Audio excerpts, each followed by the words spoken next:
Bonjour tout le monde, moi je suis Michael Chow. On a eu l'occasion d'être ensemble sur un webinaire là où on a parlé des nouveautés de la certification PMP en 2021. Donc je suis consultant et formateur QRP. Je suis accrédité pour la certification PMP des ACSM. Donc j'anime les formations PMP avec QRP. Bien sûr, je suis également certifié PMP Business Analyst Prince 2, bon, d'autres certifications aussi avec une expérience de terrain de 15 ans entre audit et conseil. Quand je dis conseil, c'est principalement chef projet MOA et aussi business analyst senior, principalement dans le domaine bancaire. Voilà, donc je fais partie de l'équipe QRP internationale et voilà, j'anime un peu des formations PMP, Prince 2, etc.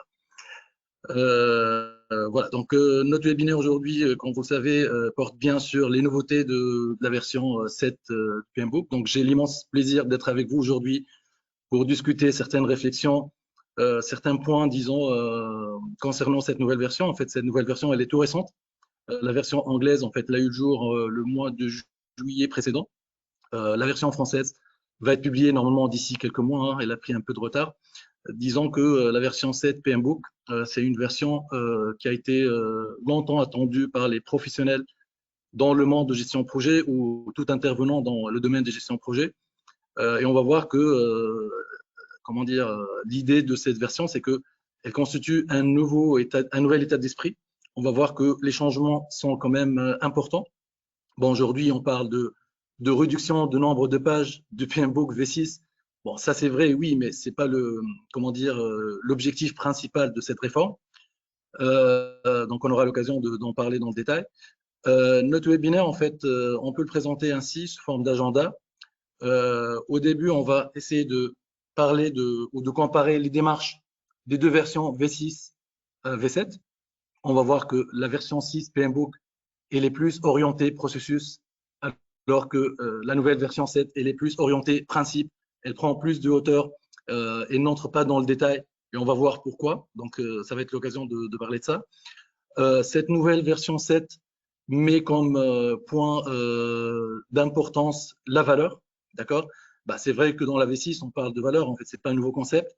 Mais disons que la version 7 PMBOK, elle s'aligne plus avec sur d'autres certifications comme ITIL, là où on met en vigueur en fait, la valeur et le fait que le projet est là en fait, pour créer de la valeur. Ce n'est pas uniquement pour livrer ou pour donner naissance à un livrable, mais il faut que le livrable donne bien ou crée bien la valeur. D'accord.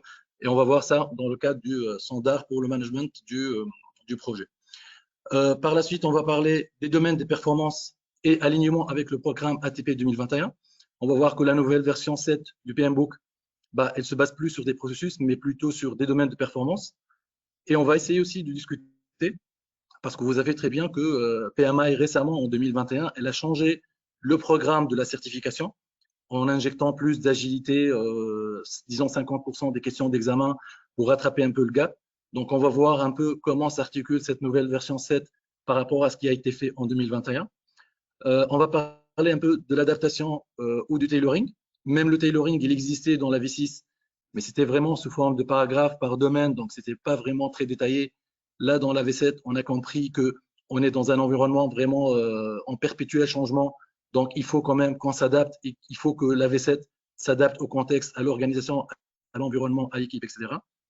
On va parler par la suite de tout ce qui est artefacts et leur liaison avec les domaines de performance. On va présenter un peu la nouvelle plateforme PMI Standard Plus et son importance. Bah, disons que c'est une base de connaissances qui va recenser l'historique, le savoir-faire, les retours d'expérience PMI, etc. Et à la fin, bien sûr, on va réserver une séance pour les questions et les réponses. Donc, on va commencer, bien sûr, avec la démarche V7, V6. Bah, ceux qui ont peut-être passé PMP avant ou bah, qui sont déjà certifiés ou qui ont peut-être commencé à s'intéresser à PMBOK quand on avait la version 6, bah, disons qu'on a toujours la version 6 parce que la version 7 n'est pas encore officiellement entrée en vigueur. On en parlera de ça après.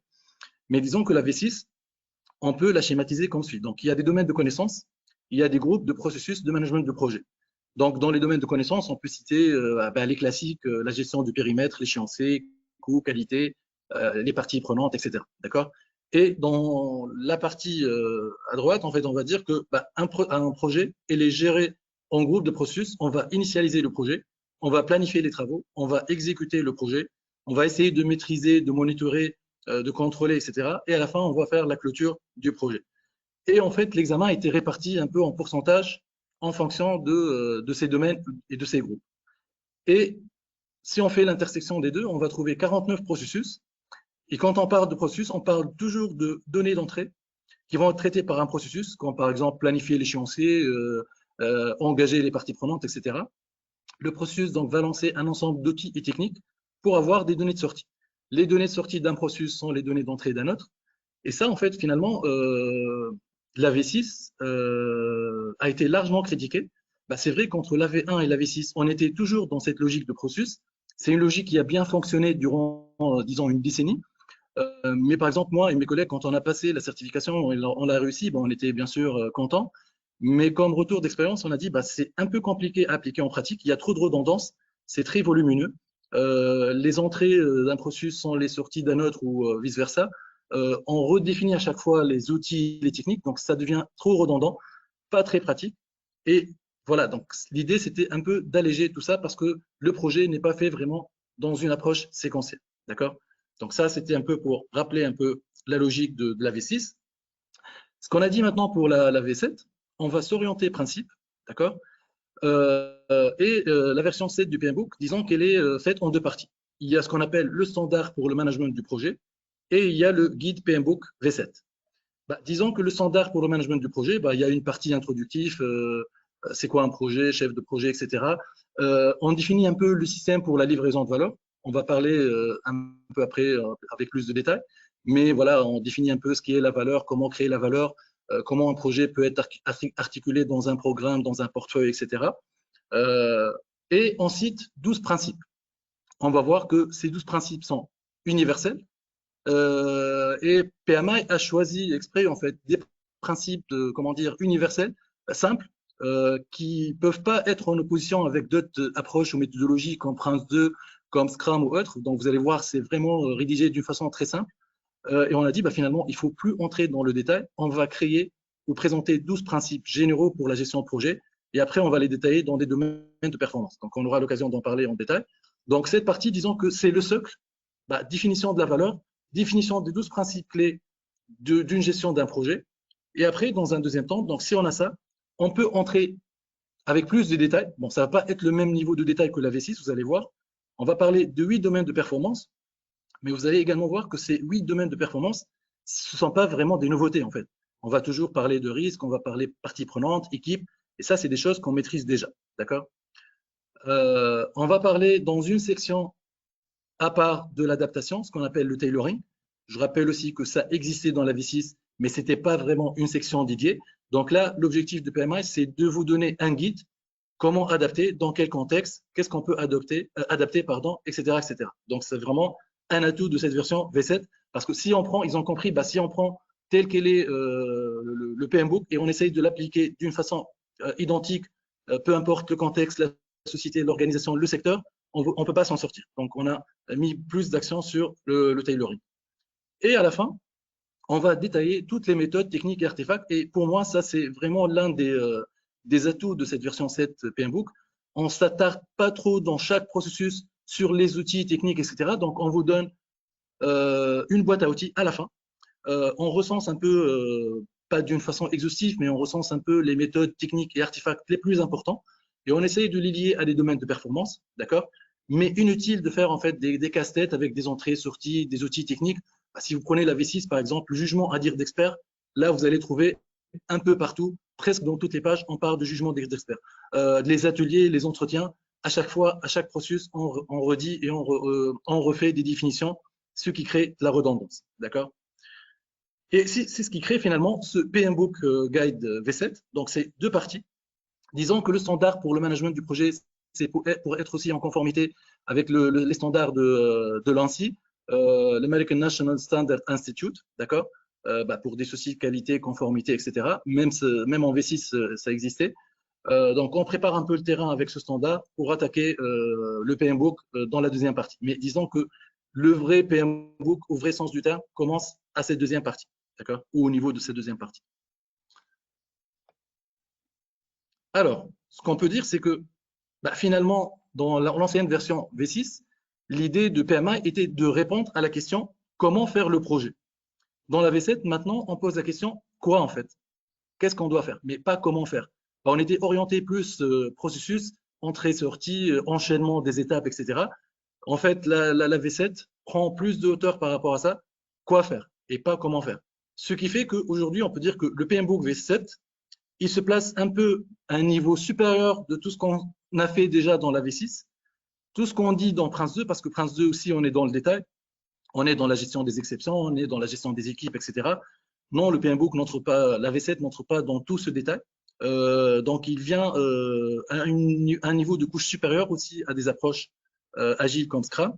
Donc, voilà, donc là, le pilier en bas répond à des questions comme comment faire, donner des bonnes pratiques pour répondre à comment faire, à la question comment faire le projet, alors que le PMBOK, vous allez voir, il est plus, je ne vais pas dire light, mais il est plus un nouveau macro, un nouveau sommaire. Voilà, donc il prend de hauteur par rapport à tout ça. D'accord? Alors, si on va détailler un peu les principes, bon, on ne va pas entrer dans le détail, mais c'est quand même bien de les citer. Le premier, c'est être un gestionnaire diligent, respectueux et attentif. Le chef de projet doit être quelqu'un qui sait bien gérer les équipes, qui est en interférence avec les parties prenantes, qui tient compte de la culture, de la diversité, etc., qui fait attention à tout ce qui est environnement interne, externe de l'entreprise, de l'organisation. C'est quelqu'un qui crée un environnement collaboratif pour l'équipe, avec tout ce que vous connaissez par rapport à la gestion des conflits, à l'intelligence émotionnelle, au partage des responsabilités, etc. Et vous remarquez que là, on annonce vraiment des principes simples, universels. On ne peut pas dire que, par exemple, Prince 2 ou Scrum sont en contradiction avec ces principes. C'est juste pas possible. Impliquer les parties prenantes de manière efficace. Bon, on ne peut pas réussir un projet sans impliquer les parties prenantes, peu importe l'approche, d'accord? Et là, voilà, on vous parle un peu de l'importance des parties prenantes, comment les adhérer, comment les maintenir impliquées, etc. Et bien sûr, vous allez voir qu'on reprend ensuite les parties prenantes dans un domaine de performance pour entrer plus dans le détail, d'accord? Se concentrer sur la valeur. Là encore, on revient, disons, à l'élément clé pour la réussite du projet aujourd'hui, ce qui est la création de valeur. Vous savez que dans l'agilité, toutes les méthodes, la méthode Scrum, entre autres, toute la planification par sprint, par itération, l'objectif, c'est créer de la valeur. D'accord? Donc, on a commencé à préparer le terrain, la refonte de la certification PMP en 2021. Donc, on a mis beaucoup l'accent sur la valeur dans le nouveau programme 2021 ATP. Et là aussi, on ajoute des couches dans la V7 parce qu'on s'oriente plus sur la valeur. Reconnaître, évaluer et répondre aux interactions des systèmes. Donc, un projet, c'est un ensemble de composants qui sont en interaction. Donc, c'est un ensemble de domaines d'activité qui sont en interaction, qui interagissent d'une façon fluide, la plus fluide possible pour créer de la valeur. Donc, disons qu'il faut voir le projet d'une façon, d'une manière ou d'une approche holistique. D'accord? Manifester des comportements du leader. Ça aussi, en fait, ça concerne le chef de projet, mais pas uniquement. Tous les membres de l'équipe doivent avoir des comportements de leader. D'accord? Donc ça, on insiste trop. Adapter en fonction du contexte. Donc, on a réservé une section pour l'adaptation. Et là aussi, on le trouve en tant que principe. Si vous prenez par exemple Prince 2, là aussi, vous allez trouver du tailoring. Hein, donc, c'est pas nouveau. Donc, on le place dans la version 7 comme mettant un principe clé. Donc, il faut adapter le projet à son contexte. On va voir ça dans le détail après.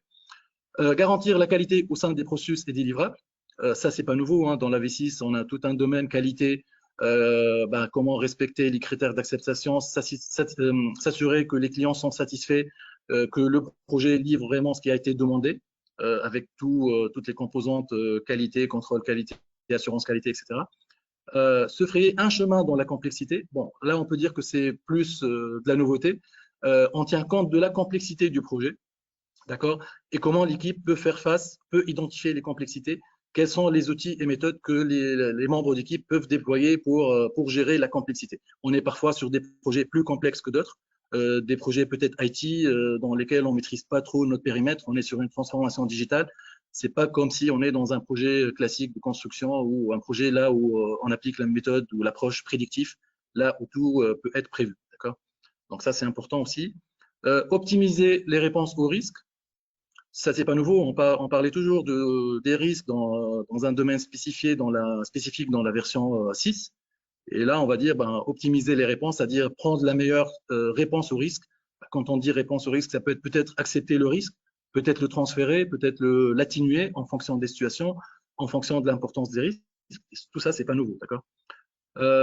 Accepter l'adaptabilité et la résilience. L'adaptabilité, c'est plus s'adapter au changement. C'est-à-dire un projet peut connaître un changement au niveau du management, peut connaître un changement au niveau de l'environnement, comment dire, réglementaire, etc. La résilience, c'est la capacité du projet et du chef de projet de résister face à des incidents, je ne sais pas moi, des catastrophes, etc. C'est ce qu'on appelle la résilience. Et enfin, favoriser le changement pour atteindre l'état futur envisagé. C'est-à-dire un projet doit créer un changement d'un état initial à un état futur. Et là, si vous faites la lecture des 12 principes, vous allez voir que finalement, c'est un peu universel et ça ne vient pas en contradiction, franchement, avec les autres approches qu'on connaît déjà. Bon, juste 2 mots sur la valeur. En fait, on définit dans cette version 7 les systèmes de création de valeur. On vous dit, dans une organisation, on peut avoir des projets gérés dans des programmes et les programmes font partie des portefeuilles, donc portefeuille A, portefeuille B. Vous pouvez avoir aussi des projets qui sont gérés en dessous d'un programme et le programme n'est pas lié directement à un portefeuille, ou vous pouvez trouvé un ensemble de projets isolés, d'accord, qui ne font pas partie ni de programme ni de portefeuille. Et l'idée, c'est de faire fonctionner tout ça pour créer de la valeur, d'accord. C'est optimiser le fonctionnement, c'est tenir compte de l'environnement interne et externe pour créer de la valeur. Et bien sûr, il y a les opérations qui sont un peu transverses à tout ça, qui doivent être prises en considération, qui sont là pour faciliter un peu les travaux du projet, pour bien livrer la valeur, d'accord. Maintenant, on va voir un peu les domaines de performance et l'alignement avec le programme ATP 2021. Donc là, comme on a dit, il y a 8 domaines de performance. Là encore, on revient aux parties prenantes. Mais là, on ne va pas être dans un principe sommaire, en fait. Là, on va quand même entrer dans le détail. On ne va pas présenter les mêmes choses comme dans la V6. On va juste présenter l'intitulé du domaine de performance, les résultats attendus, les principales activités qu'on peut faire et une sorte de checklist de contrôle. Est-ce que finalement, on a bien réalisé les objectifs de ce domaine ou pas? Donc finalement, c'est plus synthétique, c'est plus sommaire. On n'entre pas vraiment dans le détail, des détails comme la V6, d'accord? Mais là, vous allez trouver un peu les outils, comment gérer les parties prenantes, les matrices d'engagement, c'est quoi une partie prenante, comment les engager, les réunions, etc. Et par rapport aux autres domaines, on va trouver l'incertitude, c'est tout ce qui est risque, quelles sont les approches de gestion de risque, approches qualitatives, quantitatives, quelles sont les différentes stratégies de réponse au risque, acceptation, atténuation, etc. Donc, on reprend dans le détail les concepts, les définitions et les outils et les méthodes. On parle aussi des mesures. Mesures, on va retrouver les classiques comme la valeur acquise, les mesures, les rapports de performance, d'avancement, je sais pas moi, le Kanban, les indicateurs financiers comme le ROI, la valeur actuelle nette, donc les classiques, il n'y a pas de vraies nouveautés. Tout ce qui est livraison, livraison, c'est-à-dire un peu tout ce qui est gestion des exigences, les licitations, la traçabilité des exigences, comment s'assurer que ce que le client a exigé et souhaite avoir est bien livré dans la solution finale. Travaux de projet, c'est tout ce qui est suivi des travaux de projet tout au long du projet, maintenir l'équipe sur la bonne voie, la motivation, l'évaluation des performances, etc. On a la planification, tout ce qui est les classiques, planifier l'échéancier, le périmètre, la WBS, le Gantt chart, le chemin critique, donc des choses que vous connaissez déjà. On a un domaine pour tout ce qui est approche de développement et cycle de vie. Quand on parle d'approche de développement, principalement, on parle des différentes approches prédictives, adaptatives et hybrides, qui sont aussi bien repris dans le programme 2021 avec beaucoup de détails. Les cycles de vie de développement du livrable en phase de création de sous-produits, sous-livrables, etc. L'équipe, la gestion de l'équipe, là on retrouve aussi les classiques, les modèles de gestion de conflit, comment un chef de projet doit adapter son style de leadership, le modèle de Tuckman, etc. Donc vous voyez que vraiment, il n'y a pas de vraie nouveauté, c'est une nouvelle façon de voir les choses. Bon, c'est vrai qu'après on va dire il y a quelques modèles qui s'ajoutent, mais ce n'est pas énorme, vous allez voir. Là, on peut dire que c'est une nouvelle vision c'est un nouveau mindset, un état d'esprit, d'accord? Mais c'est pas plus que ça en fait. Mais là, avec le programme 2021, on a ajouté l'agilité à 50%. Donc, disons qu'on est plus ou moins conforme à ce qui est exigé par la V7, d'accord? Disons qu'aujourd'hui, quand on fait une formation PMP avec un organisme, bien sûr, accrédité par le PMI, on appelle ça le programme ATP Authorized Trainer Partner, on a fait une réforme côté PMI en 2021, c'est-à-dire on a changé un peu le contenu, on a dit bah, finalement la V6, c'est une référence parmi d'autres, bah, l'examen ou la certification PMP ne porte pas 100% sur le contenu de la V6 parce que la V6, entre guillemets, elle est pauvre en agilité, alors qu'en 2021, on a dit que sur 180 questions de l'examen, il y a 50% de questions qui portent sur l'agilité. Donc, on a dit finalement, on va préparer un nouveau comment dire, support de formation en PDF et en PowerPoint. On va faire ça en 5 jours sur 5 étapes. Créer une équipe hautement performante, démarrer le projet, faire le travail, garder l'équipe sur la bonne voie, keep the team, keep the team on track, et garder le business à l'esprit. D'accord? Et avec ces 5 étapes, on essaye de rattacher toutes les activités et les tâches de 3 principaux domaines qui sont les personnes, les processus et l'environnement. D'accord? Voilà, et qui sont là. Et l'examen aujourd'hui, il est réparti en 42% des questions sur les personnes, sur les processus et 8% sur l'environnement. Et dans les 180 questions, il y a 50% sur l'agilité. D'accord? Ce qu'on peut dire, c'est qu'aujourd'hui, bah, l'examen, il est aligné avec l'agilité. On peut dire même qu'il est aligné sur la V7 parce que la V7, elle fait pas de distinction entre… bah, elle ne traite pas que l'approche classique ou prédictif. Elle traite toute approche de gestion de projet parce que au sens du PMI, un chef de projet, il est chef de projet, peu importe le secteur et peu importe l'approche. Donc, on peut être chef de projet dans une approche prédictive et on passe par la suite à une approche adaptative. D'accord? Donc, maintenant, ce qu'il faut comprendre dans la nouvelle philosophie, on va dire, du PMI, c'est que la certification PMP est basée sur les grandes lignes de l'examen, ce qu'on appelle en anglais l'Exam Content Outline, le ECO, et non sur le PMBOK. Donc, pour préparer des questions d'examen, ils ne vont pas prendre le PMBOK et chercher dans le PMBOK pour créer une question d'examen.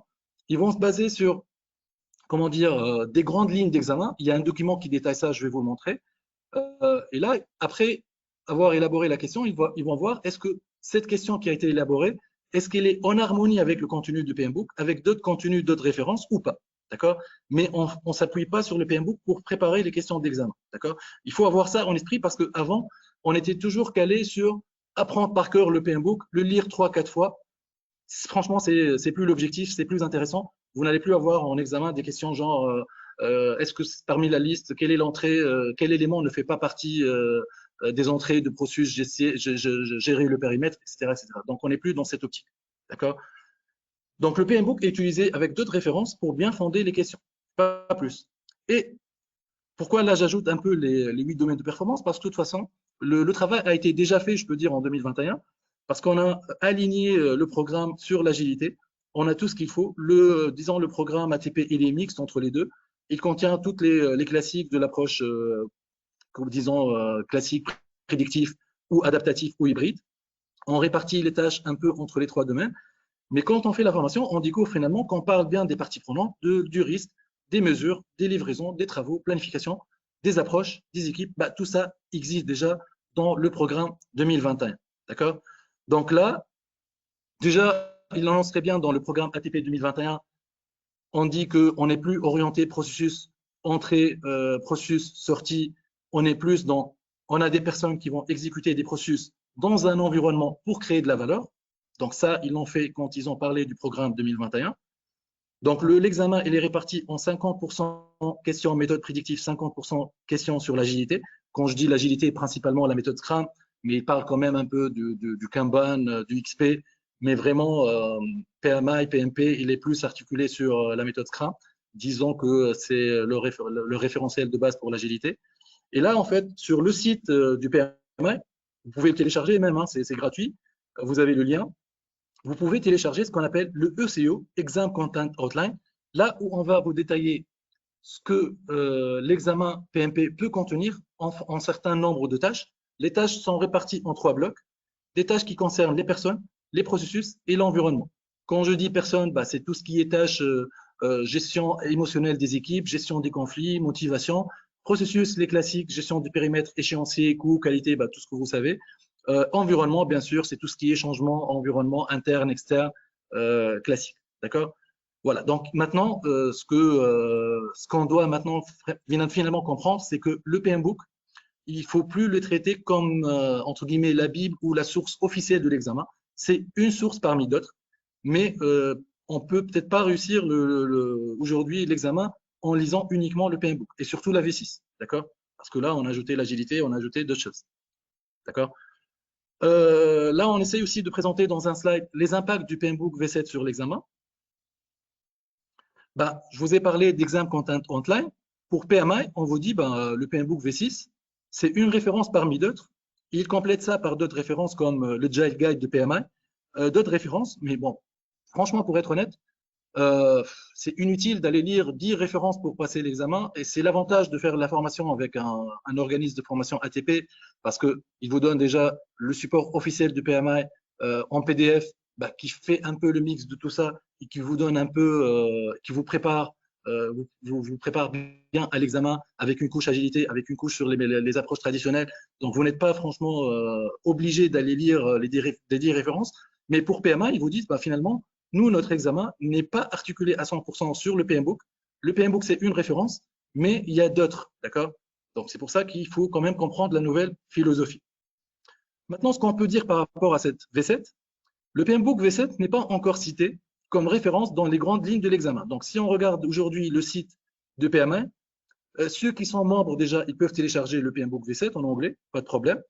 Mais officiellement, le PMBOK aujourd'hui ne fait pas partie des 10 références de l'examen content online. Donc, cela suppose que l'examen aujourd'hui, ceux qui passent l'examen aujourd'hui, ne s'alignent pas sur la V7. On attend toujours la date officielle. Donc, la certification portera sur le CO actuel contenant la V6, avec bien sûr la couche agilité, parce que la V6, son problème, c'est qu'il y a quelques passages, quelques paragraphes à la fin de chaque domaine sur l'agilité, mais c'est pauvre, c'est insuffisant pour réussir cette certification. Donc, on était un peu en phase transitoire avec le contexte épidémique. On n'a pas pu sortir la V7 avant, donc on a préparé une transition avec ce programme 2021. Ce que je peux vous assurer, c'est qu'on va continuer ainsi jusqu'à fin 2021, en attendant une communication officielle du PMI bah, qui va dire peut-être que bon, voilà, on va changer le PMBOK V6 en PMBOK V7 pour incorporer ça dans l'examen content online. Mais franchement, même si on fait ça, à mon avis, ben, d'un point de vue QRP aussi, les changements ne sont pas majeurs du fait que le vrai gap par rapport à l'agilité a été rattrapé par le programme officiel 2021. Donc, il faut comprendre qu'en 2020, on était avec une V6. Dans l'examen, il y avait 2-3 questions sur l'agilité. On a dit, bon, voilà, 2021 janvier, on commence avec un nouveau programme 50-50, avec voilà, un programme ATP qui va avec et qui vous prépare sur toute la partie agilité et sur les classiques de l'approche traditionnelle. Mais à mon avis, aujourd'hui, la V7 ne vient pas ajouter des nouveaux éléments. Tout y est, d'accord? Donc, on peut réussir la certification. En fait, moi, j'ai animé des sessions. Ils m'ont posé la question, bah, il y a la V7. Qu'est-ce qu'on fait si on n'arrive pas à passer l'examen avant fin d'année et que bah, finalement PMI décide de changer la V6 en V7 dans le CO? J'ai dit, franchement, à mon avis, il faut pas refaire la formation. Ça sert à rien. Il faut juste voir quelques modèles qui l'ont ajouté en V7. Je vais vous expliquer. Mais c'est vraiment mineur. Donc, ce n'est pas des impacts majeurs. D'accord? Donc, disons qu'aujourd'hui, le programme, il est bien équilibré entre les différentes approches de gestion projet, prédictif, adaptatif et hybride. D'accord? Donc, les programmes des organismes de formation ATP, Authorized Trainer Partner, donc de PMI, évite de lire aussi en détail les 10 références. Il vous donne une démarche et un cours officiel de PMI. Franchement, bah, lire 10 références, on ne va pas quand même réviser 2-3 ans pour passer la certification en PMP. C'est juste pas possible, d'accord? Mais eux, bien sûr, pour faire leur PDF, leur support PowerPoint, bien sûr, ils se sont basés sur ces références donc pour préparer leur support de formation. Donc, rapidement, je vais parler de section entière pour l'adaptation. Donc, là, on parle de quoi adapter. On peut adapter le cycle de vie, l'approche, les processus, les outils, les artefacts. Pourquoi adapter? On va essayer aussi de faire des revues, des rétrospectives. Est-ce qu'on est vraiment au bon fonctionnement quand on a adapté ou pas? Est-ce que ça marche comme prévu ou pas? Processus d'adaptation, bah, quelles sont les étapes pour adapter PMBOK V7 dans le contexte de gestion de projet. Et comment adapter les domaines de performance. Bon, peut-être on est dans des contextes pas trop risqués, on n'a pas peut-être besoin d'appliquer l'approche quantitative dans le détail, on peut se contenter d'une approche qualitative, et là on peut adapter tout ce qui est cité dans les domaines de performance de cette version 7. Donc voilà, ce qu'on peut dire que dans cette version 7, on vous donne quand même une section, une partie, un guide pour adapter, et ça c'est important, d'accord? Parce que sinon, les gens ne vont pas adhérer parce qu'ils vont vous dire finalement, bon, ok V7, mais nous on est dans un contexte un peu particulier et c'est pas adaptable ou ça s'adapte pas bien à notre contexte, d'accord? Moi j'aime bien cette partie, les artefacts et leur liaison avec les domaines de performance, parce que franchement cette partie vient supprimer, améliorer, disons, une lacune dans la V6. Disons que la V7 ne se base plus sur l'analyse détaillée des outils et techniques par processus. On a éliminé toutes les redondances. Et là, ça explique un peu la réduction de nombre de pages. On passe de 700 à 250 ou à peu près. Parce que tout simplement, on a dit, bah, OK, on a des artefacts, on a ce qu'on appelle des modèles, des techniques, des artefacts. Inutile de rappeler à chaque fois sous forme d'entrée-sortie dans chaque processus. Voilà les modèles, voilà les techniques, voici les artefacts. Donc, et on essaye de faire un peu la jointure entre les modèles techniques et artefacts avec les domaines de performance. C'est-à-dire quoi? C'est-à-dire que on vous dit, par exemple, vous avez besoin d'un modèle Oscar. Là, par exemple, le modèle Oscar, vous avez besoin de ça dans, par exemple, le domaine de performance équipe et dans le domaine de performance travail-projet ou travaux du projet. Voilà, donc on fait un peu un matching entre les méthodes. Bien sûr, on détaille un peu le modèle, comment il fonctionne, etc., les techniques, les artefacts, et on vous donne des matrices dans quel contexte, dans quel domaine de performance ces modèles, techniques et artefacts peuvent être pertinents. Ça simplifie énormément la vie, c'est pas exhaustif, on vous donne les plus importants, les plus intéressants. Et là, c'est vrai que dans la V7, on a rajouté quelques modèles, hein, je dis bien quelques modèles, comme le modèle de SCAR, je vois aussi le modèle d'ADCAR, bah, tout ce qui est conduite de changement, des styles de coaching, monitoring, etc. Mais bon, vous connaissez un peu bah, la définition des backlogs, la WBS, tout ça, ça reste. En fait, on n'a pas rajouté, on a gardé nos classiques, tout ce qui est WBS, Kanban, comment dire, le Gantt chart, bah, tout reste. On a rajouté quelques modèles intéressants, d'accord? Donc c'est pour ça qu'on dit finalement, franchement, les apports de cette V7, bah, c'est que elle prend plus de hauteur par rapport aux autres référentiels V6 et autres. Elle simplifie un peu la vie. On garde toujours la V6 et on vous donne une version ou une vision simplifiée des choses. D'accord? Et ce qu'ils ont fait aussi, c'est quelque chose de très important. Ils ont créé une plateforme digitale qui s'intitule PMI Standard Plus. En tant que membre, bien sûr, vous pouvez y accéder. C'est quoi cette plateforme PMI Standard Plus? Bah, ils ont dit finalement, OK, on va publier notre version PMBOK V7. Mais attention, la V6, elle est toujours là. On va la stocker dans une base de connaissances, là où il va y avoir des standards, des articles, des études de cas, des templates, des graphiques, des vidéos. Voilà, c'est une base de connaissances pour les chefs projets, pour les intervenants projets. Et un point important aussi, que j'ai peut-être oublié de dire, c'est que dans la V7, on dit la gestion de projet intéresse tout intervenant projet, toute partie prenante, tout membre de l'équipe. Ce n'est pas une certification dédiée au chef de projet. D'accord? Donc ça, il faut aussi le comprendre. Donc, dans vos dossiers d'éligibilité, on ne va pas vous bloquer parce que vous êtes business analyst ou vous êtes quelqu'un côté client. Non, vous êtes toujours éligible pour passer votre certification. C'est une certification qui intéresse tout intervenant projet. Donc finalement, c'est une plateforme où on va stocker les bases de connaissances, les retours d'expérience, tout ce que PMA a fait. Et on vous dit que la V6, elle est toujours là. OK. Elle fait partie des bases de connaissances. Vous pouvez toujours l'utiliser. Déjà,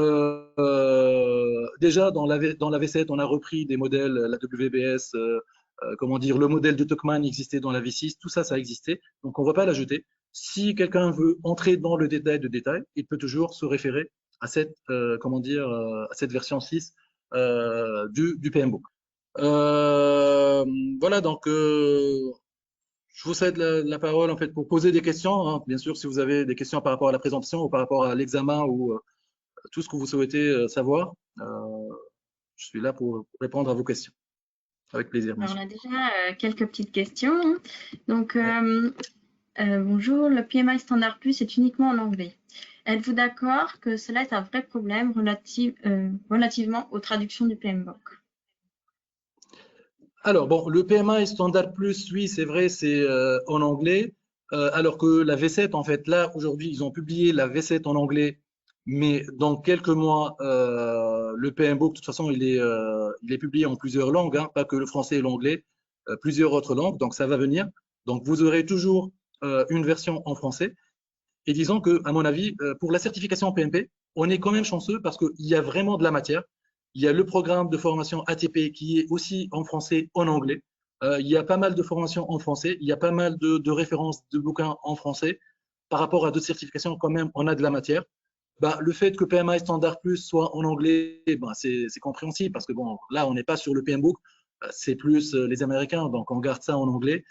Mais franchement, ce n'est pas un handicap pour passer la certification. On peut toujours dire, bah, finalement, moi, je vais préparer mon examen en français, mais pour enrichir, je peux regarder quelques vidéos, comment dire, pour enrichir quelques articles en anglais.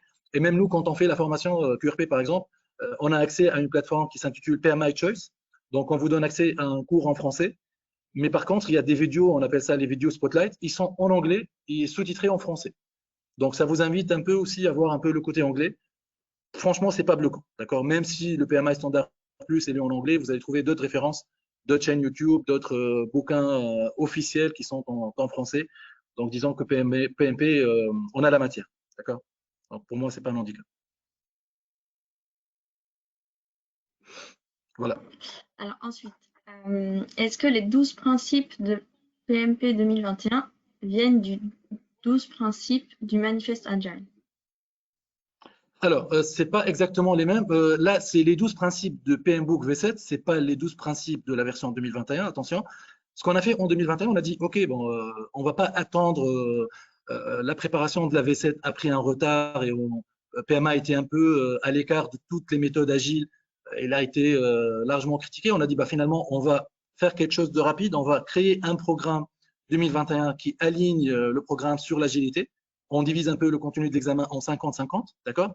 Mais on ne cite pas vraiment les 12 principes, même si les 12 principes sont un peu insufflés, je vais dire, dans les slides, hein, parce que les 12 principes, c'est quoi? C'est les parties prenantes, c'est les changements, c'est la valeur, et tout ça, on le trouve, hein, c'est pas des principes nouveaux, mais c'est pas vraiment les, non, c'est pas les principes du manifeste agile, même si, quand on fait la formation, bien sûr, on va vous parler des méthodes agiles, des principes de l'agilité, du manifeste agile, qui reste quand même une référence de base, comme pour moi le Scrum Guide, hein, même s'il n'est pas cité parmi les 10, mais pour moi c'est une référence de base pour préparer l'examen, d'accord? Mais c'est pas exactement les mêmes 12 principes. Les 12 principes, voilà, on a créé des principes universels. On parle même pas d'agilité, on parle d'adaptabilité, ok, mais c'est pas vraiment de l'agilité. On parle de création de valeur, on parle de résilience, on parle un peu de comment dire, des parties prenantes, impliquer d'une façon ou d'une manière efficace les parties prenantes, bien gérer les équipes. Donc, ça s'applique dans un contexte agile, dans un contexte hybride ou dans un contexte prédictif, mais ce n'est pas dans l'esprit de manifeste agile. Mais quand on décline dans les domaines de performance, par exemple, quand on va vous parler de gestion d'équipe dans les domaines de performance, on va vous parler d'équipe gestion classique, méthode prédictive, et on va vous parler aussi d'équipe auto-organisée dans l'agilité, d'équipe organisée en Kanban, etc., etc. Donc voilà, on fait un peu le mix. Et pour eux, en fait, il n'y a pas de problème. Vous êtes chef de projet, donc vous savez gérer, vous pouvez gérer un projet dans n'importe quelle approche et dans n'importe quel secteur. D'accord? Voilà, donc quelqu'un dit, pour info, il y a une démarche globale de PMI.org pour développer et soutenir la francophonie, et notamment au travers de PMI Communauté francophone. Oui, bon, bien sûr, il y a le chapitre, comment on dit, PMI, bien sûr, il y a des chapitres un peu partout dans le monde. Il y a le chapitre français qui a fait, bon, je ne vais pas dire récemment, depuis quelques mois aussi, un webinaire sur les nouveautés du PMBOK V7. C'est-à-dire, c'est un chapitre très, très actif. Vous pouvez le suivre hein, en tant que membre. Là, vous pouvez participer à des webinaires sur les nouveautés du PMBOK ou autre, hein, sur une technique ou un sujet qui touche un peu la gestion de projet. Mais disons, pour être honnête, PMI quand même a fait beaucoup d'efforts sur le plan francophonie, sur la disponibilité de ressources en français. Moi, je connais d'autres organismes de certification et d'autres certifications. Là, il n'y a même pas la traduction de leurs bouquins en français, de leur manual guide. Les supports sont en anglais. Les examens, bon, à la limite, il y a certains qui donnent la possibilité de le faire en français. Il y a d'autres qui n'ont pas cette chance. Donc, disons que PMI, quand même, elle a fait beaucoup d'efforts. Les traductions, franchement, les traductions sont bien faites, que ce soit du PMBOK, du support de formation, là, c'est un point positif. C'est pas vraiment de la traduction aveugle, ça prend en compte un peu le contexte français, donc c'est très bien fait. Et je pense que là, ils sont bien avancés sur ce sujet, avoir les ressources en français, je veux dire. Ouais. Et quand sera disponible le PMBOK 7 en français? Alors, Et moi, où récemment, peut-on j'ai le posé suivre ou le trouver? la deuxième question, s'il te plaît, Adelaide. Où est-ce qu'on pourra le trouver? Où est-ce qu'il Ouais, sera accessible? alors, ouais. Moi, j'ai posé la question récemment au support parce qu'au début, c'était prévu d'avoir le PMBOK V7 début du mois d'août.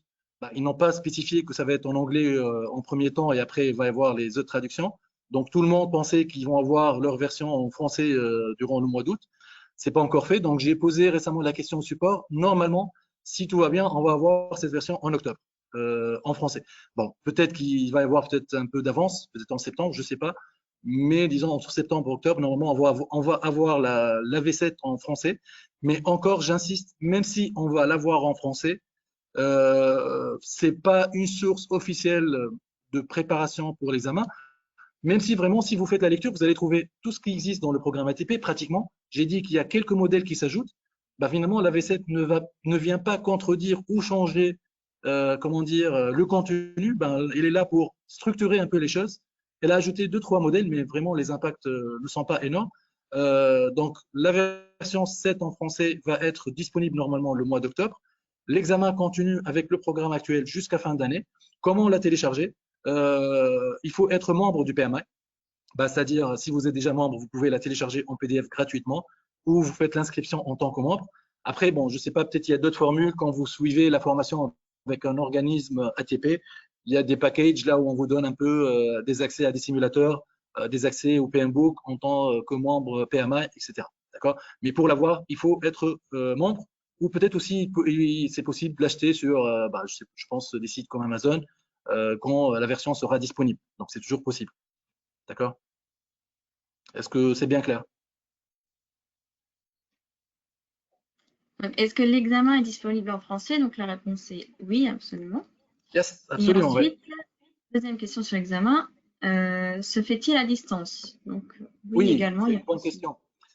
Également, oui. En fait, dans un contexte Covid, donc ils ont compris que bon, on peut pas empêcher les comment dire les personnes de passer l'examen. Donc l'examen était disponible en ligne, en mode virtuel.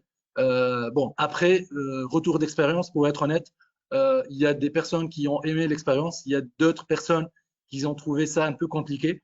Bah, disons que vous êtes sur un examen qui dure à peu près 4 heures, bah, disons 4 heures moins 10 minutes, hein. C'est sur des comment dire sur des certifications de ce genre. Moi, hein, de mon expérience, comment dire, de mon retour d'expérience personnelle, je préfère être dans un centre d'examen parce que on ne sait jamais, peut-être il y a un souci de comment dire de connexion. Vous êtes contrôlé à distance et quand vous êtes contrôlé à distance, donc vous devez scanner votre ID, vous devez montrer un peu que la salle ou la chambre il est un peu vide, il n'y a pas de il n'y a pas, par exemple, un book sur la table, il n'y a pas de notes. Là, ça peut un peu déstabiliser. Mais si vous avez testé votre connexion, vous êtes à l'aise, vous avez déjà fait le test, vous avez passé peut-être d'autres certifs en mode virtuel, pourquoi pas? Moi, j'ai fait les deux, hein. Quand j'ai passé PMP, bon, à l'époque, il n'y avait pas de possibilité de faire ça en virtuel, donc je l'ai passé en présentiel. Mais d'autres certifs, dans un contexte Covid, je les ai passés en mode virtuel. Bon, il y avait des points positifs, négatifs en mode présentiel et en mode, comment dire, virtuel. Donc, c'est à vous de voir. Euh, Tout est relatif, on peut dire, mais la réponse est oui, c'est possible de passer l'examen en mode virtuel. Donc, c'est 180 questions, ça dure exactement 230 minutes. Vous avez droit à 2 pauses de 10 minutes. Donc, comment on fait? On fait 60 questions, un premier bloc de 60 questions. On valide ce premier bloc. Donc, vous pouvez par la suite prendre votre pause de 10 minutes. Comme ça, on a l'assurance que vous ne pouvez pas changer les réponses des 60 premières questions. Vous revenez, vous terminez les 60 questions, vous validez, vous prenez votre deuxième pause et vous enchaînez sur le troisième bloc qui reste. Vous allez me dire, est-ce que je suis obligé de prendre les 10 minutes? Non, vous pouvez prendre 2-3 minutes, mais maximum 10 minutes. Vous devez obligatoirement revenir au bout de ces 10 minutes. D'accord? C'est comme ça qu'on passe l'examen aujourd'hui. D'accord? comment être membre du PMI. Donc, alors, je tiens juste à préciser que si vous suivez une formation avec QRP, vous êtes, enfin, le membership est inclus. Alors après, si Ouais. vous autrement, je te laisse répondre, Mickaël, je ne sais pas. Autrement, voilà, donc déjà, il faut créer un compte classique, hein. C'est comme si vous allez créer un compte, je sais pas, moi, Gmail. Vous allez créer un compte, si vous n'avez pas déjà un compte auprès du PMI, vous allez cliquer sur se connecter, créer un compte. Ah bon, avec l'adresse mail, qu'est-ce que vous faites? Est-ce que vous êtes chef de projet? Vous êtes chef business analyst? Le nombre d'années d'expérience? Vous allez créer un compte. Vous allez avoir un ID. Et après, il va y avoir une rubrique. Par exemple, vous allez sur PMBOK V7 et vous essayez de les télécharger. Ils vont vous dire, ben, est-ce que vous souhaitez être membre? Donc là, vous allez payer le membership, d'accord? Bon, j'ai pas les slides, mais c'est très simple, hein. Il faut se connecter sur pmi.org. La première étape, c'est créer un compte. Là, c'est gratuit. Vous allez avoir un ID. Et là, à partir de ça, vous allez un peu naviguer. Vous allez trouver dans la rubrique PMI, PMBOK, donc Project Management Body of Knowledge.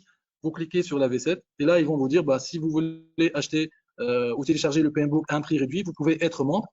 Et là, vous allez voilà, suivre un peu les liens et payer en ligne, bien sûr, le membership. Et après, vous allez pouvoir télécharger le PMBOK V7, d'accord, quand vous êtes membre. Et comme a dit Adelaide, donc voilà, quand vous suivez un peu la formation avec URP, là, on ajoute à votre formation le membership PMI. Et PMI chapitre France. Oui, aussi. Autre question. Bonjour, avez-vous assez de recul pour pouvoir proposer une bibliothèque de questions pour les examens blancs dans le cadre de vos formations? Est-il plus judicieux d'attendre 2022 pour passer l'examen? D'accord. Afin que la V7, je ne vois pas le fond, soit prise en compte dans l'écho. Alors, je comprends qu'il y a deux questions, base de questions. QRP en tant que ATP Premium, c'est-à-dire en tant qu'organisme de formation accrédité Premium, elle a accès à 210 questions publiées par PMI. On appelle ça, côté PMI, des questions clonées. Attention, ce n'est pas des questions d'examen, c'est des questions qui s'inspirent beaucoup des questions d'examen. On appelle ça les questions clonées, et c'est PMI qui les a fait. QRP aussi a sa propre base de questions de préparation PMP, d'accord? Donc l'idée c'est que on vous donne quand même 210 questions. Pour moi, la source la plus fiable c'est PMI. Donc en tant que organisme premium, QRP vous donne accès à ça quand vous suivez la formation. Donc ça c'est un. Bien sûr, PMP c'est une certification qui se prépare quand même avec une base de questions. Bon, c'est bien de connaître les concepts, les méthodes, les outils, etc., les définitions, mais il faut quand même comprendre l'esprit, le style des questions. C'est une philosophie qu'il faut comprendre. Et sur 5 jours, c'est ça en fait l'intérêt de suivre une formation présentielle ou à distance, hein, c'est que vous êtes bien guidé pour comprendre dans une approche ascendante d'un jour à l'autre comment se préparer à des questions d'examen, comment comprendre la philosophie du PMI pour préparer les questions d'examen. Parce que ça, c'est très important. On ne va pas vous donner des questions genre quelle est la définition, est-ce que vous pouvez remplir avec, je ne sais pas, le mot manquant ou des questions directes. Ça va être des questions situationnelles qui nécessitent quand même un niveau de réflexion, de concentration. Et il y a une sorte de philosophie qui se développe avec la formation, avec l'exercice, avec des simulateurs. Donc ça, c'est pour répondre à la première question. Maintenant, la deuxième, est-ce que c'est plus intéressant de laisser en 2022 et attendre la V7? Franchement, non, pour moi. C'était le cas pour des personnes qui étaient en 2020, qui ont préparé avec la V6 et qui n'ont pas passé l'examen. Là, mon conseil était de dire, attendez quand même, il va y avoir un changement radical. Ne passez pas peut-être pas l'examen maintenant. Faites un peu, comment dire, la formation sur l'agilité, etc. Mais là, d'après ce que je vous ai présenté aujourd'hui, même si on va dire en 2022, voilà, on passe avec la version 7, il y a 2-3 modèles à maîtriser en plus. Franchement, ça se fait en une demi-journée. Mais tout ce qu'on cite, il est déjà dans le programme ATP. On va vous parler un peu du Scrum, des itérations, de la rétrospective, de la revue d'itération, des rôles du Product Owner, du Scrum Master. Vous allez tout trouver. Et ça, c'est un peu repris dans le PMBOK V7. Donc, il n'y a pas vraiment de nouveauté. Donc, il ne faut pas en fait comprendre que là, cette transition entre la V6 et la V7 est bloquante. Il faut peut-être éviter de passer l'examen maintenant et attendre 2022. Non, vous pouvez toujours planifier votre examen. Si vous n'arrivez pas à passer l'examen d'ici fin d'année et que derrière PMI va annoncer l'entrée en vigueur de la version 7, franchement, ça ne doit pas vous bloquer. Ce n'est pas un changement de fond. D'accord? Ça, c'est mon point de vue de toute façon, hein. Mais je pense que c'est notre vision QRP et c'est la vision aussi PMI, hein. OK?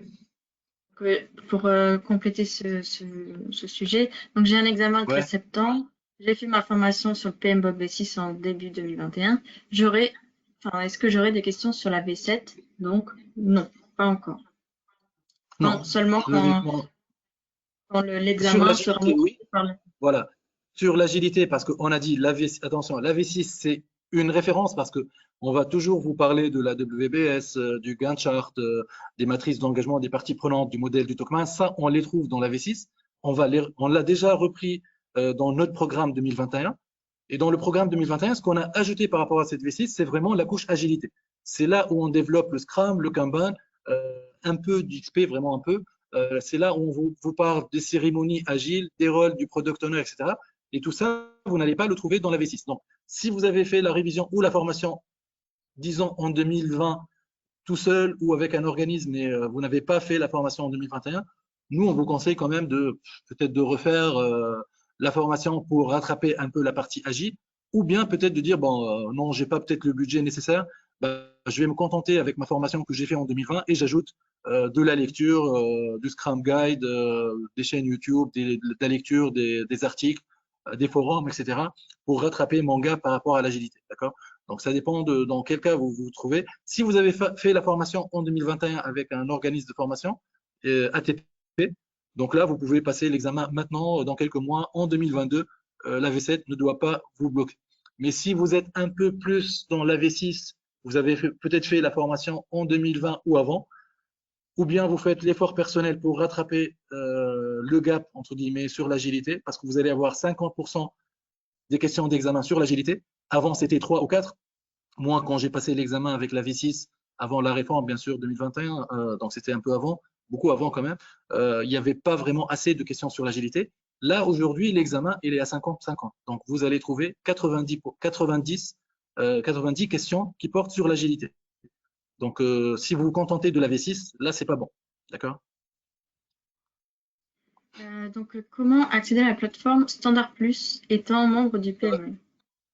Si vous êtes membre PMI, il y a une rubrique, hein, il faut aller sur pmi.org. Vous allez trouver dans les listes déroulantes PMI Standard Plus. Et vous accédez et là, voilà, vous indiquez votre mot de passe login. Bien sûr, vous devez être membre actif, bien sûr. Et là, vous pouvez commencer à voir un peu les vidéos, à télécharger des anciennes versions. Parce que, par exemple, aujourd'hui, si vous vous connectez en tant que membre, vous n'allez trouver que la version 7 du PMBOK, mais vous n'allez pas trouver la V6. La V6, vous allez la trouver dans le PMI Standard Plus. Donc là, vous allez vous connecter sur le pmi.org. Vous allez trouver dans les onglets, en fait, dans les listes déroulantes PMI Standard Plus. Vous cliquez et là, tout simplement, vous entrez, et voilà, mot de passe, login et vous commencez à télécharger ou visualiser des vidéos. C'est pas hyper compliqué, d'accord? Donc, ça a été enrichi dans le site de pmi.org. La version du coup PMP 2021 parle d'agilité. Quelle est un petit peu la différence avec le PMI ACP du coup? Alors, PMI ACP, c'est pour ceux qui souhaitent vraiment se spécialiser, qui sont plus chefs de projet, qui font que de l'agilité. L'ACP, en fait, c'est un recueil, c'est pas une approche, hein. ACP, il va vous parler des différentes approches, méthodes agiles, Scrum, Crystal, XP, Kanban. Donc, il n'invente pas, en fait, l'ACP, c'est pas une nouvelle méthode agile, c'est un recueil des bonnes pratiques agiles. D'accord? Donc, ceux qui sont vraiment dans l'agilité, qui veulent se spécialiser ou qui sont déjà spécialisés dans l'agilité et qui veulent renforcer ça par une certification, donc ça va être l'ACP. Ceux qui sont plus dans une casquette chef projet, ils sont là pour gérer dans leur organisation, comment dire, des projets en méthode prédictive, des projets en méthode agile. Moi, par exemple, j'étais chez un client, j'étais sur un projet réglementaire. Et sur le réglementaire, généralement, on est avec l'approche prédictive parce que vraiment, finalement, on connaît bien notre besoin.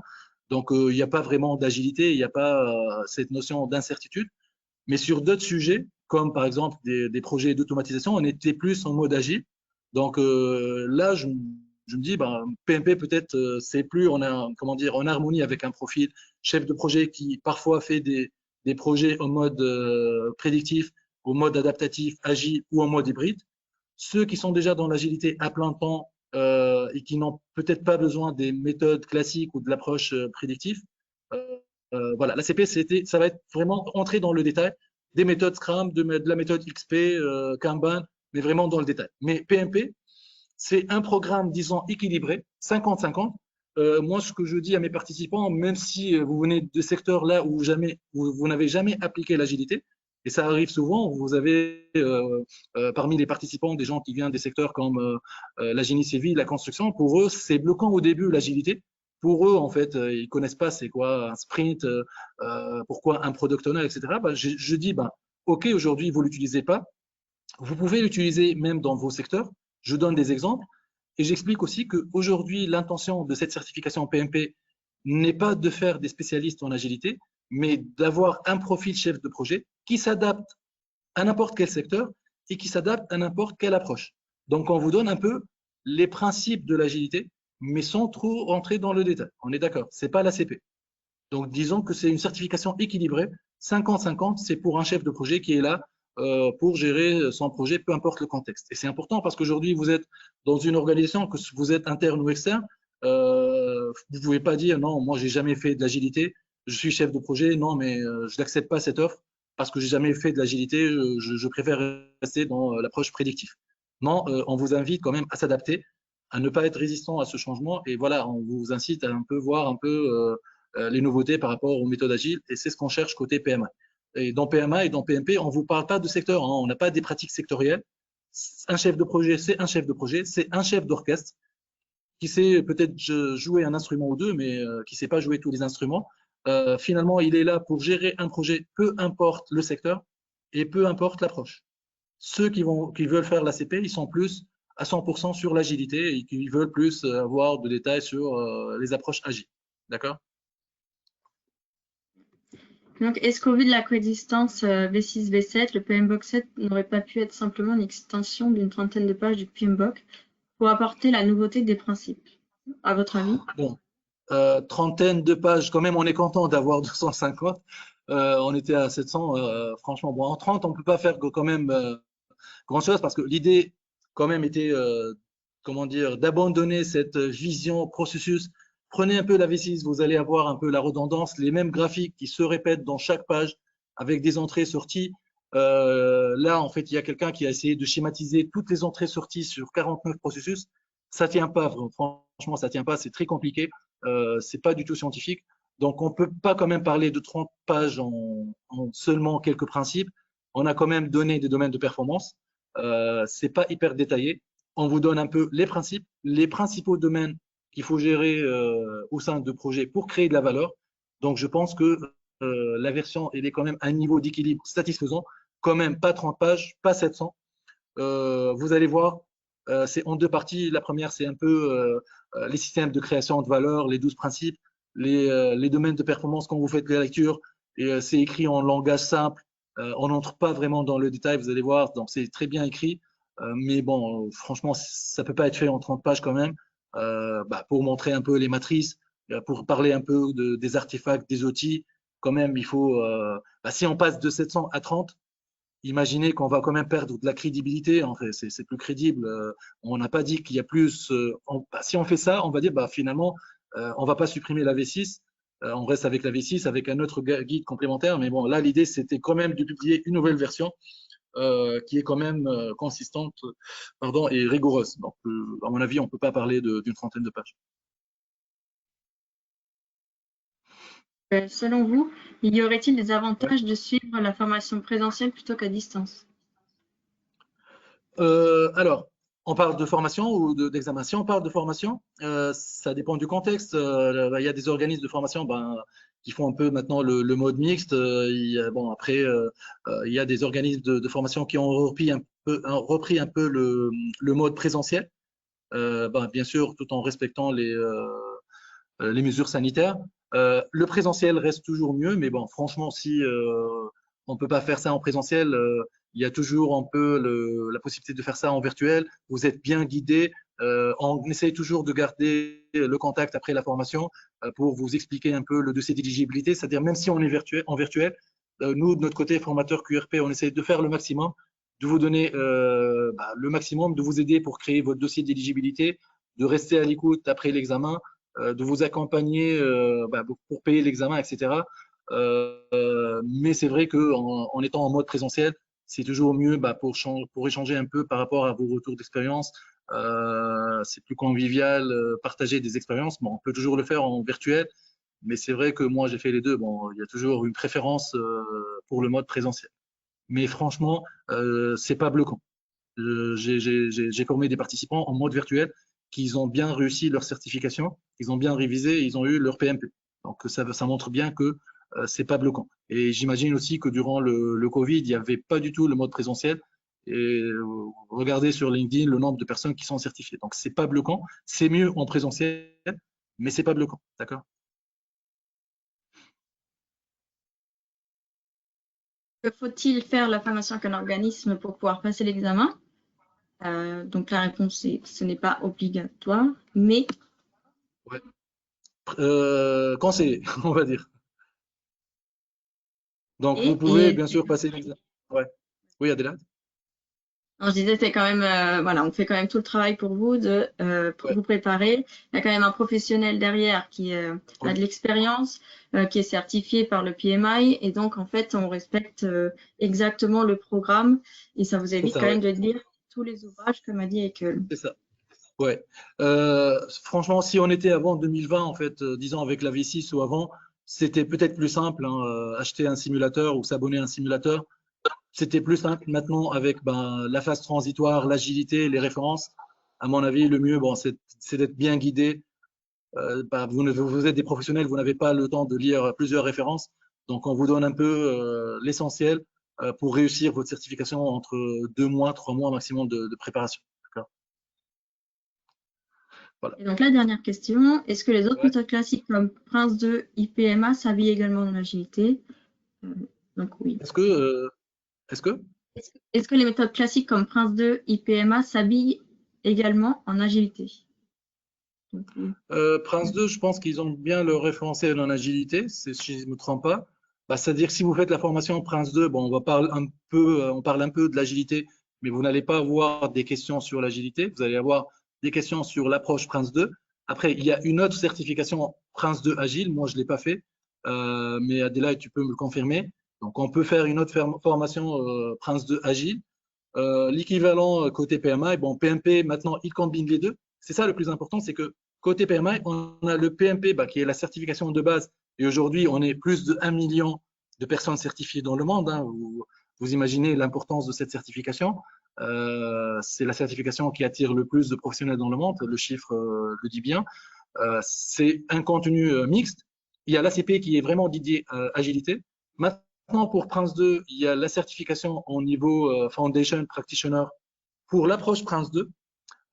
Mais on ne vous parle pas forcément de l'approche agile dans le détail. Il y a une autre certification Prince 2 Agile. J'imagine qu'elle est plus dédiée à l'agilité, mais moi, je ne fais pas cette formation en fait.